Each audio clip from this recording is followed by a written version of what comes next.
Por falar em livros, professor, o senhor tem 5, né? Tenho sim. Comenta tenho, conosco tenho. seus livros. Então, olha, os livros nasceram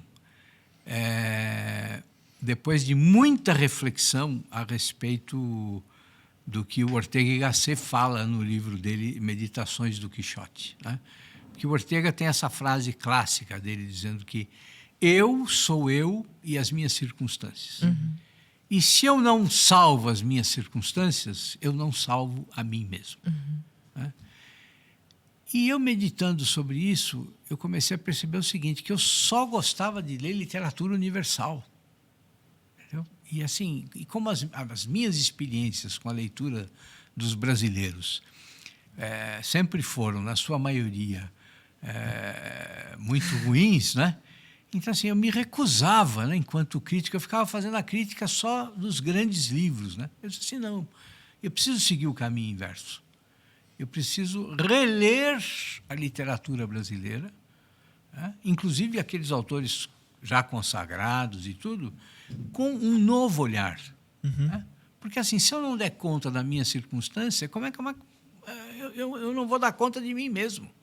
Quer dizer, vai ser uma forma de compreender melhor a minha própria posição. Uhum. Nossa, foi uma autocrítica profissional ali, né? Que legal. Nasceu disso. Então, eu fiz esse projeto de começar a reler os grandes prosadores brasileiros. Não só ficcionistas, mas também ensaístas.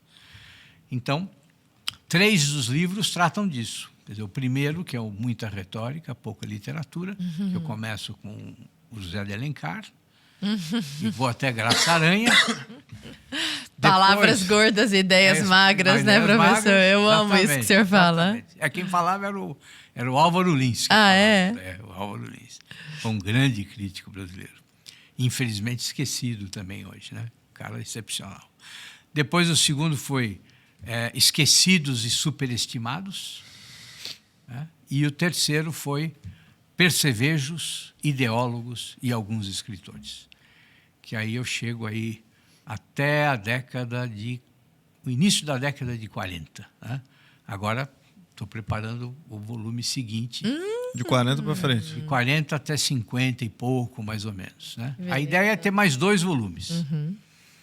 Então, eu faço uma análise, e, claro, é uma análise que destoa, né, daquilo que, digamos, é a voz geral, né, daquilo que se aprende no cursinho, do que você aprende na faculdade. Nós somos gênios da nossa literatura. Exatamente, né?